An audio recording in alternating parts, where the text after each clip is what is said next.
Siapa itu mukanya tua banget? Buset. Itu masih muda loh, mukanya udah tua loh. Iya bener, itu masih muda tuh. Om, anak durhaka gini. Masih muda sih, mukanya udah tua. Bagus, hebat. Dapat dari mana? Kita ada tuh di situ banyak. Ngambil ya? Iya dong. Dari rumah ya? Nyolong. Oke. Ya, kalau kamu lihat di live Instagram Jeronimo, kita tadi habis ngeluarin piringan hitamnya. Itu bener, coba lihat dong sini. Beneran, masa bohong sih? Asli dong. Tiba-tiba dalamnya dangdut kan kita nggak tahu.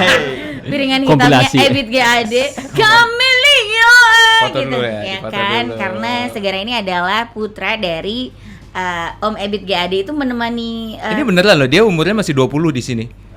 Mukanya tua banget ya, parah ya. Kalian nilai sendiri aja. Nih. padahal sebenarnya kan agak mirip nggak sih? Enggak lah. Oh, oke. Nggak terima aja. Itu 20 ya? Itu 20 tahun? Ini 20-an nih paling. Kasihan nih. Oh, belum. Cepet Soalnya tua. zaman itu belum ada skincare. Oh, belum Ya, ada. positif tingginya gitu sih. Hai Segara, apa kabar? Baik. Gimana nih? Kayaknya udah beberapa kali juga pernah live Instagram barengan sama Jeronimo FM. Nah, Ya, ini kayaknya memang mereka ini punya kesamaan ya. Kesamaannya adalah apa tuh? bermusik dengan saudara sendiri. Oh iya. Iya kan? Tapi kalau mereka kan akur ya. Emang kamu enggak? Akur juga. Alhamdulillah. Emang kenapa kan nggak harus kontroversial Oh, gitu. nggak ada kontroversial. Baik-baik Tapi sebenarnya aja. kalau- Jadi nggak ada pertanyaan yang bisa dilanjutkan dari situ Ya, gitu. kamu jangan gitu dong. Aku masih punya 10 menit. Tapi kalau bermusik dengan keluarga itu ribet nggak sih? Aku Atau nggak- malah lebih enak gitu? Gak tahu sih, mungkin Satria The Monster lebih tahu ya. Karena kalau aku tuh kebetulan semua di keluargaku banyak yang musisi gitu. Kakak pertamaku pencipta lagu, kakak kedua ya Dera. Kakak ketiga tuh perempuan punya band gitu. Tapi kita nggak pernah bersama gitu. Jadi kita selalu sendiri-sendiri masing-masing. Sama Dera? Iya Kemarin doang? sendiri-sendiri juga. Ya kemarin Oh, tapi oke. kan bikin single itu kan sebagai solois, ketemu solois terus kita Bikin lah bikin gitu gitu. ya. Tapi Terus nggak- sama nggak seperti mereka Papa ini. juga pernah sebagai solois ketemu solois. Jadi nggak pernah emang kita kayak bikin band mungkin kayak Segara ya apa ya gitu lah, nggak pernah bikin kayak Mantap. gitu. Kita nggak pernah bikin band. Misalnya Ebit GAD Sons and Daughter gitu Ya, kan, ya, gitu, ya. gitu kan bagus loh. Kamu nggak ada kepikiran itu? Mungkin ini enggak. terinspirasi gitu karena dari mereka gitu. Mungkin nggak? karena kita itu ya individualis banget. Jadi kita emang sendiri-sendiri banget. Kita punya musikalitas yang Beda. gaya bermusik dan gaya berkesenian yang beda-beda. Terus habis itu kita juga sekarang tinggalnya beda-beda. Terus kita dari dulu emang kita saling mendukung satu sama lain, tapi kita nggak pernah masuk ke ranah karir kita di masalah berkesenian itu. Jadi Oh, kita mendukungnya hanya sebagai keluarga aja gitu. Selera musiknya juga sangat Selera berbeda musik kan? kayaknya mungkin mirip-mirip yang nggak pernah dibahas sih. Tapi ya gitu. Kalau nih ya, ini pertanyaan cukup rumah banget ya.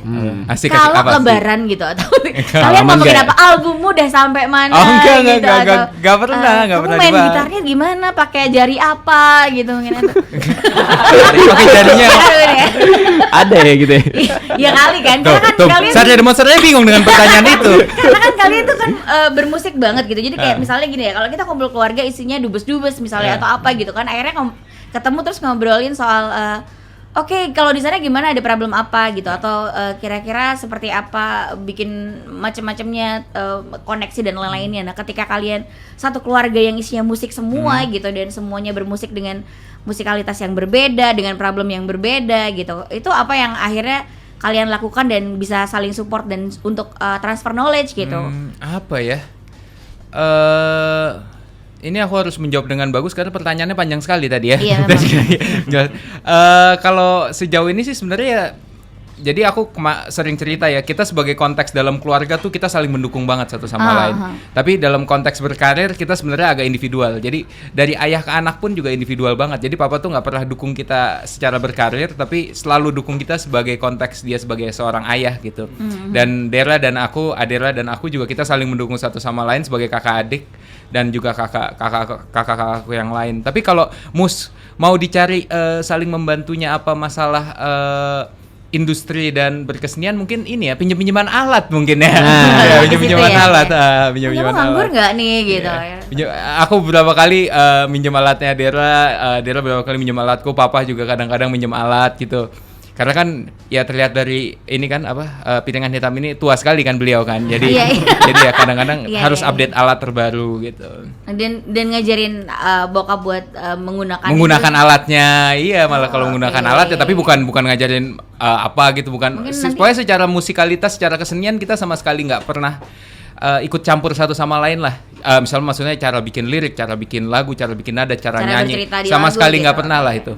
Tapi kalau alat-alat kita sering ngobrol tentang itu gitu. Ini ada gitar baru nih ini, gitu. Tapi mahal. Ya udah harus selesai, topiknya berubah. Kelar di situ ya. Tapi mahal. Atau end of topic, oke, fine ya gitu. Googling aja, masukin keranjang, kelar gitu mungkin ya. Oke. Itu cewek sih sebenarnya. Oke. Kalau Segara sendiri nih, ini sekarang punya dua tamu kita ini kan punya lagu-lagu 2 lagu baru nih gitu ya. Rupanya Aku Rindu ini ceritanya soal apa? Tentang rindu sih. Iya. Nggak salah sih. Iya. Rindu ke siapa? Rindu ke seseorang lah. Oke. Seseorang itu siapa?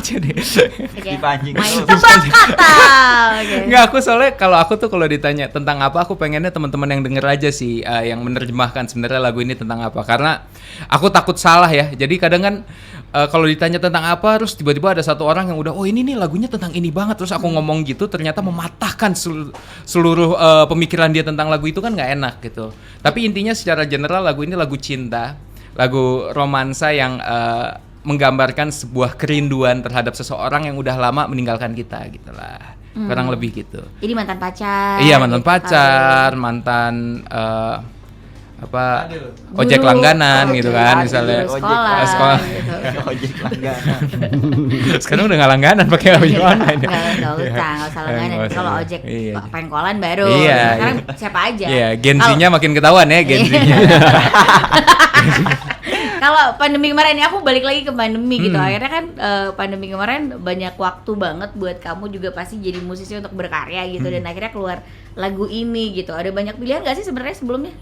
Banyak. Jadi sama kayak Satria ya, pasti kan Satria The Monster maksudnya. Mereka ngasih banyak demo, terus teman-teman dari A&R yang milihin lagu yang dirilis kapan gitu. Jadi ya sebenarnya sama sih kayaknya musisi pada umumnya kayak gitu.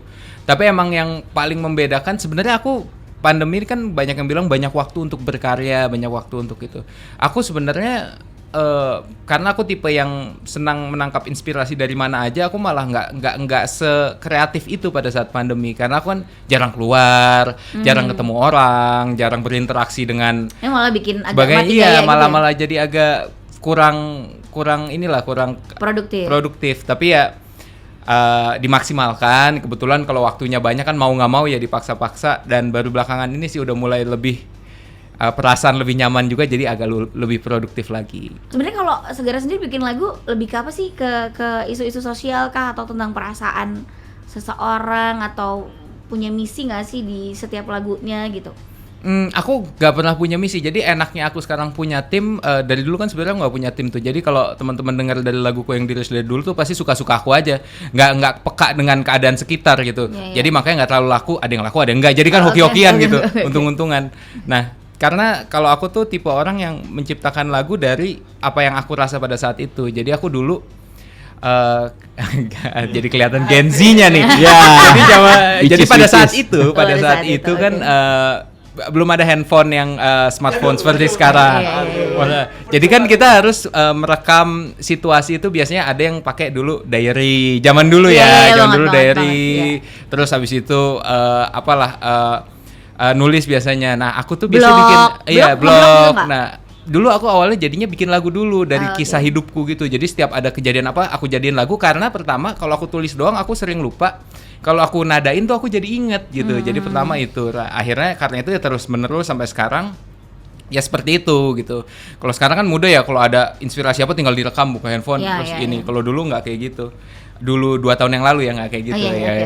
Percaya. Ya jadi inspirasinya lebih ke kehidupan yang aku rasakan sih. Jadi ya pasti semakin kesini pasti akan beda. Mungkin dulu lebih banyak lagu cinta, lagu-lagu tentang kegalauan gitu. Mungkin sekarang lebih banyak lagu-lagu tentang galau dalam ranah yang lebih dewasa gitu. Iya. Beda nggak sih? Jadi misalnya gini, ada nggak sih kesulitannya ketika kita bertambah mature gitu ya, apalagi kalau sekarang pendengar-pendengar muda itu kan pasti punya pembahasan ketika umur segitu gitu. Nah kalau kita tambah mature dengan permasalahan yang lebih complicated gitu, bikin lagunya supaya bisa masuk ke pasar yang muda itu ada kesulitan sendiri nggak sih buat kamu? Nah itu dia, aku beruntung karena punya tim tuh sekarang. Jadi aku nggak mau mikirin itu. Jadi aku bikin aja, kasih ke mereka yang mikirin ini masuk nggak sih ke sini. Tapi ini sih karya seni, aku percaya bahwa setiap orang karya seni tuh kayak apa ya, kepercayaan. Sendiri gitu ya. Karya seni kayak kepercayaan. Jadi apapun yang kita buat, ada yang suka, ada yang nggak suka, udah pasti.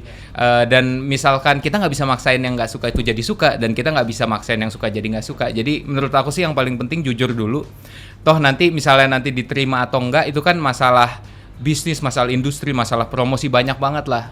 Tapi kalau kita nggak jujur kan kita nggak tahan dengan apa yang kita buat sendiri gitu. Jadi ya jangan nanti aku tiba-tiba bikin jadi ke yang lagi zaman sekarang gitu. Karena kan orang kan mendengar, apalagi solois atau band gitu kan, itu kan mereka mau mendengar, karena karya itu kan tercipta dari seorang manusia ya, dan manusia kan punya karakter yang kita nggak bisa jelasin kompleksitasnya gitu. Jadi apa sih yang keluar kan itu ada punya karakter masing-masing gitu. Jadi aku sih nggak pernah mau mengubah itu gitu.